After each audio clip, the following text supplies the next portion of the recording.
તમારો અને મારો બાપુ જો ઠામ બને ને તો જ વસ્તુ રહે. કારણ કે સિંહણ નું દૂધ જોતું હોય ને તો પાત્ર હોનાનું જોવે. રામૈયામ નો સિંહણ દોવા દે. આ વસ્તુ એમનામ રહે નહીં. એટલે મહાપુરુષો કહે છે પાત્ર બનાવીના. કારણ કે એક ગામ હતું ને એમાં એક દ્રષ્ટાંત આપું. એક ગામ હતું ને એમાં એક મૂર્તિકાર હતો, મૂર્તિ બનાવતો. એટલે કોકે એને કીધું તારા જેવી જ બનાવી ને. એટલે એના જેવી જ બનાવી. હો ભાઈ, એના જેવી ઊંચાઈ ને એવી ડિઝાઇન ને એવું મોઢું ને બધું એના જેવું, એનો જેવું શરીર હતું ને એવું જ મૂર્તિ બનાવી. પછી 2 ને 3 ને 5 ને 7 ને 12 ને 15 મૂર્તિ બનાવી.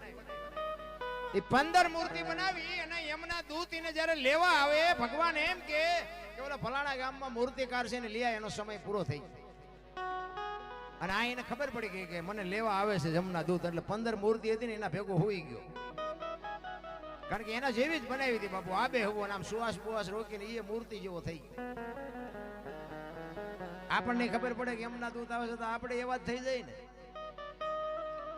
કે જો હમણાં થોડાક દી રહેવા દે તો હમણાં થોડો ઘિલોડો કરતા જાય. યમના દૂત આવ્યા અને આમ નજર કરીને બાપુ એને નક્કી ન થયું કે આમાં મૂર્તિ કઈ છે ને માણા કયો છે, કેવી મૂર્તિ બનાવી છે. યમના દૂત મુજાણા ઘારવા લેવા લઈ જવાનો છે, રહી જાય ને બીજો આવે તો ડખો થઈ જાય. આપણે નથી લઈ જવાનું. યમના દૂત પાછા ગયા. ભગવાન કે તને લેવા મોકલ્યો તો કાન ઓલી આવે કે પણ હોળ હુતા છે, કોને લાવું? એ કે હોળ તો નહીં હતા કે તો તમે જાઓ. ભગવાન આવ્યો ને આમ ભગવાને 2 આંટા માર્યા ને એને આમ કાન પકડવો પડ્યો. તારી કારીગરીને દાદ દેવી પડે. મને નથી ખબર પડતી કે આમાં મૂર્તિ કઈ માણા કેવી. પણ ભગવાન વિચાર કરે છે કે હવે આને ન લઈ જતા કપાતર ને બીજો લેવા કોણ આવે? ભગવાન તો ભગવાન, તમારું મારું જેને સર્જન કર્યું તો ગમે એવા બુદ્ધિશાળી હોય તો લઈ જ જવાનો ભલા. એટલે આમ 2 આંટા માર્યા નક્કી ન થયું. પછી આમ એક બાજુ ઉભો વખાણ મીડ્યો કરવા. કે આ કેવો કારીગર છે, આની હથોડી કેવી છે, આની સીણી કેવી છે, મૂર્તિ કેવી બનાવી. તો તરત ઓલો હેલ્યો કે મેં બનાવી. કે તને જ લેવા આવ્યો છે કે હાલ ખોટી ના. એમ બાપુ ડોક્ટર હોય કે વકીલ હોય કે એન્જિનિયર હોય બાપુ ઉપાડી જવાનો એક લખી રાખજો બાપુ. ગમે એવી તમારી કલા હોય ને ત્યાં કોઈને મારીને તમારી કોઈને હાલવાની નથી. પણ કાંઈક તમારું મારું જો ભેળું ભજન હશે ને તો જ બાપુ આત્માને શાંતિ મળવાની છે. બાકી જય ભગવાન કાંઈ છે નહીં. એટલે સવારા એના ગુરુ મહારાજની વાત કરે છે કે મારા ગુરુ મને ન મળ્યા હોત તો મારી શું દશા થાત. એટલે એના ગુરુને વાત કરે છે.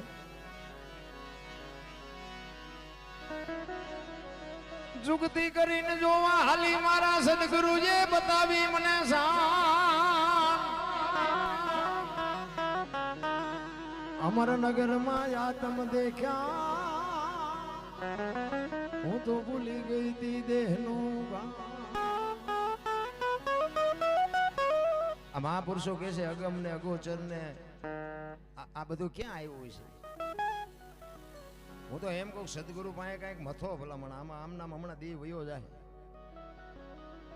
નૂરતા ને સુરતા ને સૂક્ષ્મણા ના તો બધું ઘણું બધું છે ભલામણ. જો બાકી આપણે ગુરુ ને પૈયા લાગ્યા ને ગુરુ પાસે 5-25 રૂપિયા આપીને વૈયા આવ્યા. ગુરુ ને કઈ દેવું નથી ને આપણે કઈ લેવું નથી. કઈક તો મથવું જોઈએ ને ભલામણ. બાકી તો જાનવર પૂજાય છે. હળદીના ઘાટ ઉપર ઘોડો પૂજાય છે, મહારાણાનો. સતાધારમાં પાડો પૂજાય, દાદા મેકરણનો કૂતરો ને ગધાડો પૂજાય. હવે જાનવર પૂજાય ભલામણ. આપણને કોઈ ઓળખતું નથી. અગમ અગોચરની આ બધી ઘણી બધી મહાપુરુષો વાત કરે. આ બધું ક્યાં છે? કારણ કે આ બોલ્યા જેવી વસ્તુ જ નથી. પહેલી વાત આ તો આનંદ કરાવી છે. બાકી ભજન ગાવા કરતા કરવું અઘરું છે, કરવા કરતા સમજવું અઘરું, સમજવા કરતા જીવનમાં ઉતારવું અઘરું છે. જો જીવનમાં ઉતરી જાય તો જીરવું બધા કરતા અઘરું છે. ભજન એમના બાપુ રહે નહીં. એની માટે તમારી વેદના હોવી જોઈએ. તમને ખેતીનો પ્રેમ હોય તો ખેતી તમે ઉત્પાદન મેળવી શકો. ઢોરામાં પ્રેમ હોય તો ઢોરામાં ઉત્પાદન તમે લઈ શકો. આ પ્રેમ જાગે ને તો જ બાપુ આ બધું વસ્તુ પતે, બાકી ન પતે. એટલે કે છે અમરનગર માં આત્મ દેખા ને તેથી ભૂલી ગઈ તી હું દેહનો એ જેવો નિર્ભેના તો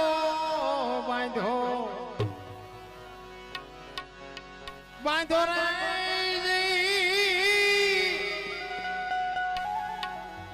એ બધમાં મારું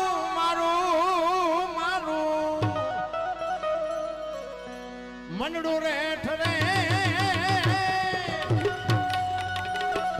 એ એવો ગુરુ ગમ પ્યાલો પીધો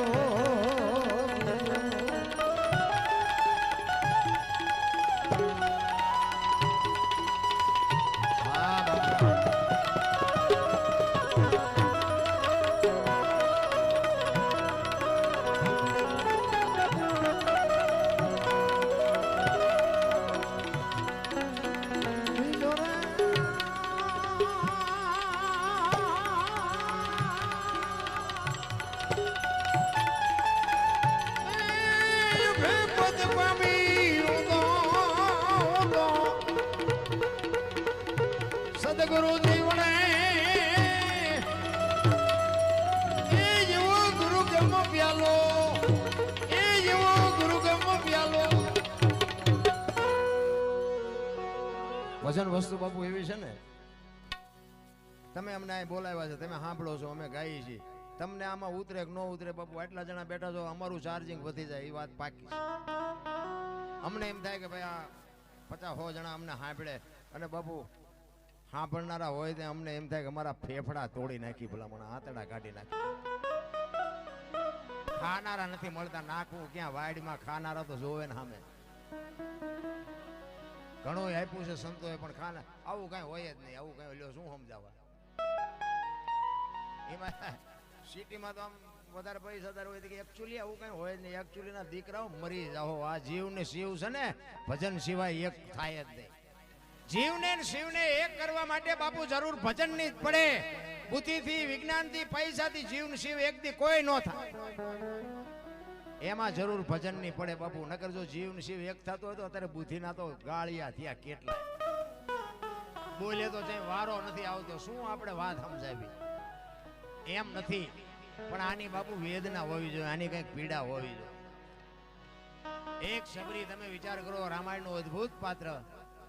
એના ગુરુ માતંગ ઋષિ એમ કે બેટા એ બેહી જા, વેલો મોડો રામ આવશે, ને એક જ શબ્દ પકડીને શબરી બેહી ગઈ. અને રામ જેથી અહીંયા આવ્યા ને તેથી બાપુ ચાંદીના પતરા જેવા વાળ થઈ ગયા હતા, અખિલ બ્રહ્માંડના રાહ જોઈને બેઠી હતી. અને એને ઉંમર થઈ ને એટલે કે રામ નહીં આવે, અંદરથી બાપુ અવાજ આવે કે મારો ગુરુ બોલ્યો કોઈ દી ખોટું પડે નહીં. આવો વિશ્વાસ હોવો જોઈએ. સદગુરુના ખીચામાં કોઈના સદગુરુ, તમારા બધાના સદગુરુ હશે, પણ સદગુરુના ખિસ્સામાં મુક્તિની પોટલી નથી બાપુ. તમને ખિસ્સામાંથી આપી દે ને તમને મુક્તિ મળી જાય. પણ સદગુરુ કે ઈ કરાય, કરે ઈ ન કરાય. સદગુરુ જે કરતા હોય ને એ આપણે ન કરાય, હલવાઈ જાય. કે સદગુરુ કહે ને કે આમ કરો ઈ કરાય.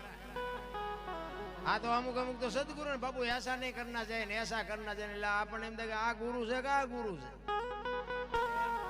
એનું કામ નથી રામ. એટલા માટે સવારામ કહે છે, પછમ ખડકીમાં જાગીને જોયું જળહળ જળકે છે. જો તમારી અને મારી બાપુ આ જોત છે ને, ઈશ્વરના પ્રતાપથી એક માના ઉદરમાં આપણું જ્યારે બંધારણ થાય ને, પછી અમુક સમય થાય ને બાપુ, એ જીવનું જે સંચાલન કરે છે ને, એ બાપુ જે કરે છે એ જ મહત્વની વાત છે. ઈવડી એ જ આપણી જોત છે ને, એમાં જ એ દિવાલ પૂર્યું છે બાપુ. દિવાલ પૂરું થઈ રહે ને એટલે વાત થઈ જાય પૂરી. જય ભગવાન. આ દેહ બાપુ 2 દીમાં દુર્ગંધ મારી જાય તો અત્યારે ઉટકીને સાફ સુફ કોણ રાખે છે? કંઈક નક્કી તો કરવું જોઈએ ને. અત્યારે કોઈનો દેહ દુર્ગંધ ન મારતો હોય તો આપણે જોવું તો જોવે ને કે અત્યારે કોણ સાફ રાખે છે. હરિદ્વાર વાળા કે દ્વારકા જવું છે, સોમનાથ વાળા કે પાવાગઢ જવું, તો હા શું ચાલશે એ તો કહો. 5 તત્વનો દેહ બન્યો છે. મહાપુરુષો કહે છે ધરતી, આકાશ, પવન, પાણી અને પ્રકાશ. 5 તત્વનો દેહ છે. આપણા ગામમાં મંદિર ન હોય ને તો મરી ન જાય. આપણે કઈ મંદિરે કે આ તીરથ બીરથ ન કરીએ ને તો મરી ન જાય. પણ આ હવા ન હોય તો, આ પાણી ન હોય તો, આ પ્રકાશ ન હોય તો, સવારમાં ઉઠીને પગે એને લાગવાની જરૂર છે, કોઈ નથી લાગતું. પાણી, હવા, ખોરાક, આ પ્રકાશ બાપુ એનું થઈને તમારો દેહ મારો દેહ બંધાણેલો છે, અને ઈ તમને જીવાડે છે, બાકી કોઈ જીવાડતું નથી. એટલે મહાપુરુષો કહે છે, પછમ ગડકીમાં જાગીને જોયું જળહળ જળકે છે. જો ચંદ્રવાળ જ્યાં ઉલટીને આવે, તું તો ગગન મંડળમાં ચડી ગયો. આ બાપુ રામદેવજી મહારાજે બાપુ તમને મને જો રામદેવજી બાપુને બધા જાણતા છે, એના પરચા આખ્યાન જોતા હોય. પણ હું તમને એક વાત કરું કે રામદેવજી બાપુનો ઇતિહાસ કેટલો દુનિયા જાણે છે. કે રામદેવજી બાપા અજમલ રાજા ગયા અને ભગવાને વચન આપ્યું, ને આવ્યા અને આ પરચા આપ્યા. ડાલીબાઈને આપ્યો ને ભેરવાને આપ્યો ને દરજીને આપ્યો ને. એ ભેરવા સુધીની જ વાત ને, આગળની વાતની ખબર હોય તો મને કોઈ ઊંચો વાત કરો તો. ઈ પરચાનો જે ઇતિહાસ છે ને એ રામદેવજી બાપાની શરૂઆત છે ને વાહે જઈને કીધું છે ને એ લગભગ ને ખબર નથી. આ 12 બીજના ધણીની વાત કરે છે ને એ આ ઉગે ઈ નહીં, ઈ બીજને રામાપીરને શું લેવા દેવા છે? કઈક વાત આખી જુદી છે ભલામણ. પણ આ બીજ છે ને ઈ ઉગે છે ને બીજ, ઈ તો એક તમારા મારા જીવનની એક લાઈન છે. બીજ છે ને એક આમ લીટી હોય, પછી તીજ થાય ને ચોથ થાય ને પાંચમ થાય ને એમ કરતા કરતા વધે. એ તમારું મારું જીવન છે. પૂનમ થાય ને પૂરેપૂરી જુવાની છે, અને પૂનમ જાય ને પછી વૈદ આવે, પાંચમ ને તીજ ને આઠમ ને દશમ ને પછી એક દી બાપુ હમા આવવાની તે દી અંધારું. આ તમારા મારા જીવનની વાત છે બસ. બાકી વાતમાં કાંઈ છે નહીં. બાકી બીજની વાત જે કરી છે ને એ રામદેવજી બાપાએ બાપુ દેહની વાત કરી છે. આ દેહની માલિકો આ બધું ગોઠવેલું છે, પણ હવે આપણે લેવું નથી, એવી વસ્તુ છે. એટલે મહાપુરુષો કહે છે ગગન મંડળમાં ચડીને ગોત બાપુ, આમાં ગોતવાનું છે, બહાર ક્યાંય ગોતવાનું જ નથી. આ જેટલી મહાપુરુષોએ વાણી બનાવીને દેહની જ વાત કરી છે. ભાણ કે તું ભટકીશ નહીં, મથી લે તારા અંતરમાં ઠીક કરીને બેહી જા, પછી કરવું પડે નહીં કાંઈ. એક આપણે મંદિરમાં જઈએ ને, આ મૂર્તિ આમાં હાથ જોડીને તો આંખ બંધ થઈ જાય. એ મૂર્તિ હોત કે છે કે અહીંયા હું જોવસ માલપા, જો માલપા ત્યાં તો મને આ ત્યાં બે હું તને શું દઉં. મૂર્તિ હોત કે છે તો હજી આપણને આંખ નથી ઉગડતી. એટલે કે છે ચંદ્રવાણ જ્યાં ઉલટીને આવે તું તું ગગન મંડળમાં ચડી ગો, એ જેવો ખાવને ખોળે ખેલો ખેલો રે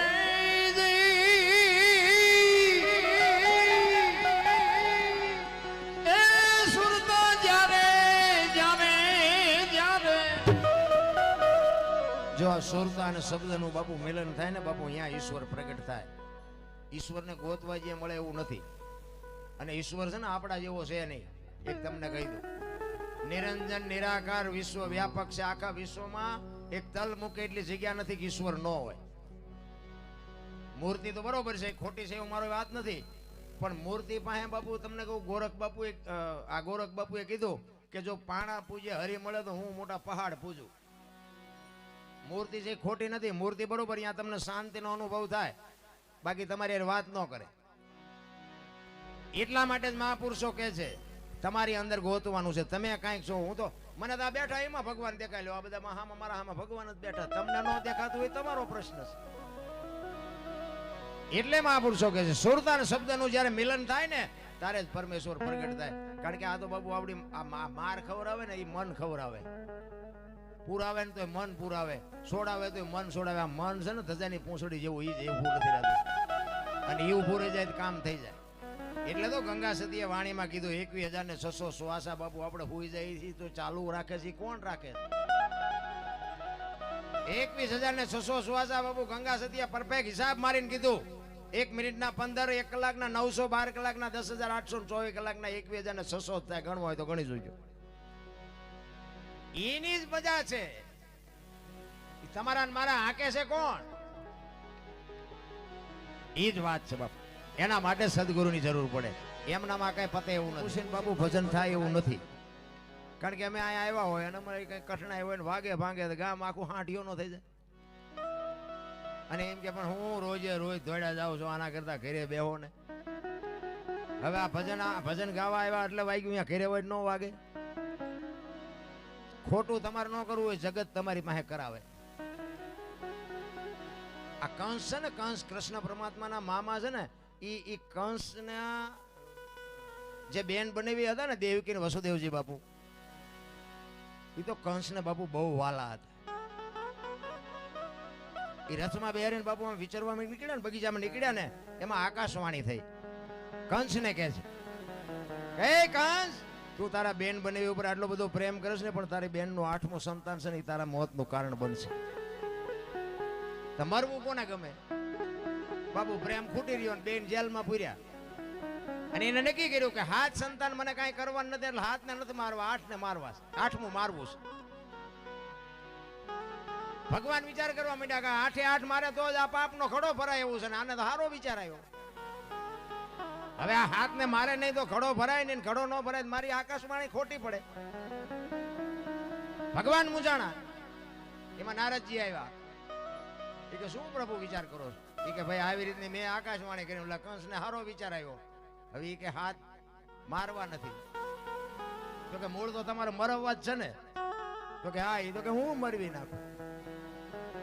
આપણે નથી એવા બધા ઊભા થતા.